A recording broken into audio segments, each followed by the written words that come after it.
So last night I got home from work and I was sitting right here on the couch, and about 10, 15 minutes after I got home, I heard somebody, I was aware of some motion back here. Somebody was walking around outside. There's a window right here, and they were walking around outside this window.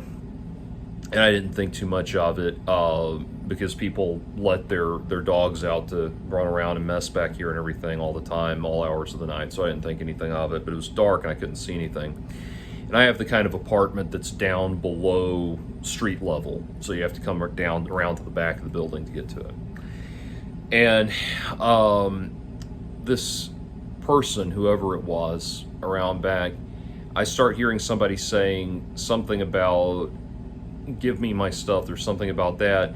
And then a person started shouting, I will break this fucking window. Or I will fucking break this window, is what they said. I will fucking break this window. And they said that, they shouted it a couple of times, and then I started hearing gunshots, and they were right here, right on the other side of this wall, right here. And I bolted immediately into the kitchen and got behind the stove and called 911. And between me getting up and getting over there, he emptied a clip of ammunition. I don't know who or what he was shooting at, but he came around. I could hear him around over here, and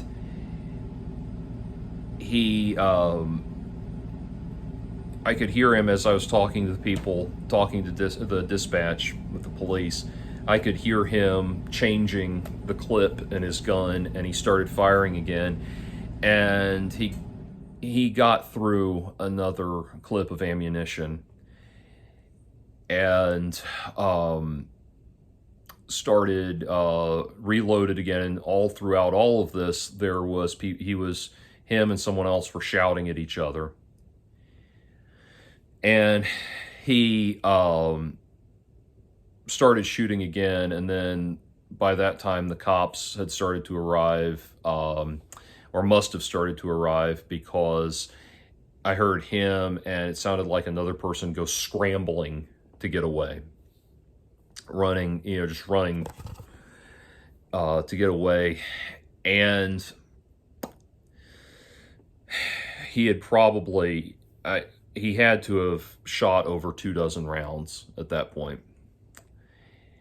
And like I said, I want to emphasize that he was right on the other side of my door over there, and I could hear him reloading. The cops came, and they found shell casings everywhere, and they went and, identified all the shell casings, where all the shell casings were, and marked all of them. And they talked to me, talked to the people across the, around my neighbors and everything. And what happened, apparently, most likely, they obviously, they didn't tell me everything, but most likely this was some kind of gunfight. It was at least two guys shooting at each other. The guy that was doing the shooting out here left evidence behind. He left, he and the other guy both dropped one of their shoes while they were getting away. But this guy down here left even more identifying information than that. He left a whole lot of stuff, including his photo ID. So it's very likely that they'll be able to track him down, get a hold of him, and that kind of thing. It's so weird, the training I've always had at various day jobs and that sort of thing about active shooters was always, if you can't run, hide. If you can't hide, fight. And so I couldn't run, but I was able to hide. And it was weird because the first thing that occurred to me was, like, as I'm, as I'm crouching behind my the stove in my kitchen was, I thought, this is it. This is real. I'm in an active shooter situation. People go out in the woods behind my apartment complex and shoot guns. I don't think too much of it. But this, I mean, it was real. It was really happening. And the one thing that was interesting to me, this kind of struck me, but I thought, because of me, and it's so weird to think this about someone that's actively shooting, but I thought, because of me, this person's probably about to be shot dead by police. And it was such a weird, ironically weird feeling, because this person who is an active shooter that is a danger to everybody, absolute danger to everybody in the vicinity. And I'm sitting here thinking, I've just gotten this guy killed. They're going to come kill him. And I'm not trying to be funny when I say this next part, but then I was thinking, what's going to happen is they're going to come shoot him dead, and then there'll be this story in the paper the next day about how he was just trying out his new gun, and innocently trying out his new gun, and the police came and shot him, or, for no reason, or something like that, some bullshit story.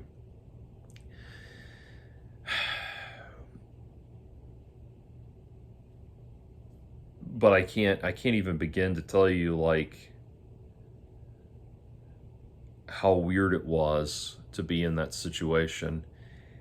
And the cops, there had to have been at least a dozen cops that showed up, surrounded the area. They secured the area amazingly well. And that was, I was it's funny, all I wanted to do when I got home was play a little Far Cry 5, but I thought, maybe I won't play a game with simulated gunshots while the cops are looking for an active shooter.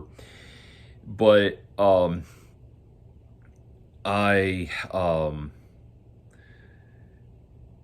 sat there and thought about it, and the next thing that occurred to me was, I was thinking, this is what's amazing about, these people, these people who are like, the whole all cops are bastards things, and that they want to defund the police and shut down the police and all of this stuff.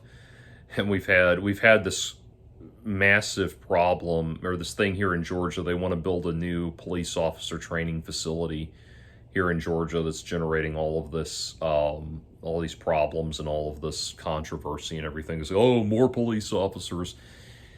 And all I can say is, man, when you are in a moment like that, I mean, that was literally, it's just a weird feeling to think about. Like, literally, I need someone to come kill a person for me, was the moment that I was in. There are probably assholes out there who would have the gall to tell me that it was wrong to call the police in that moment, that I should have, that person obviously deserves our sympathy or something. No, someone that's on an active shooter like that, no.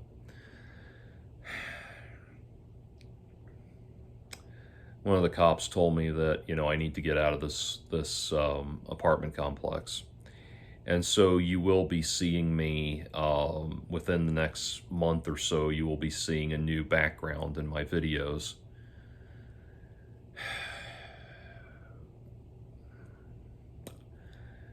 But, yeah, oh, and one of the police officers gave me some very good advice that I should be able to get out of my lease,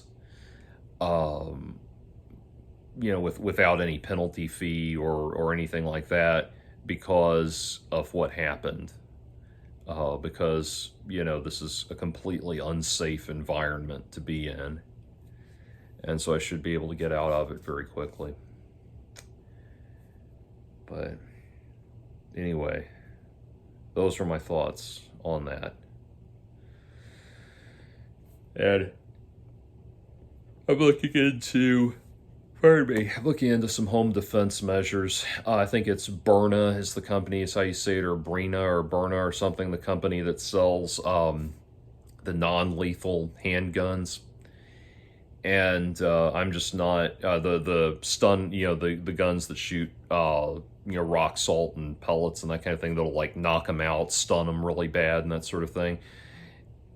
I don't want a lethal weapon just because I do not want I don't want to run the risk of being, you know, being in a George Zimmerman type situation, or ending up in a George Zimmerman type situation where it's completely, you know, violence is completely unjustified and that sort of thing.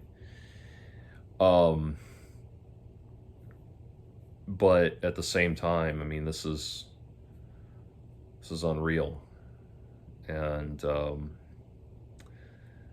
last year when I tried to renegotiate or year before last actually, when I tried to renegotiate my my lease for a cheaper price, they said,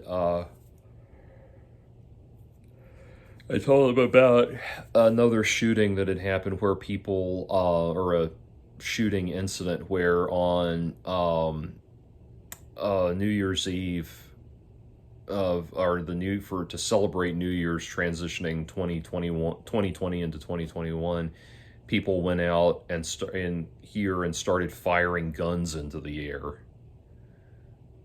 You know, and I have the shell casing from a .45 that was fired outside my door back then. But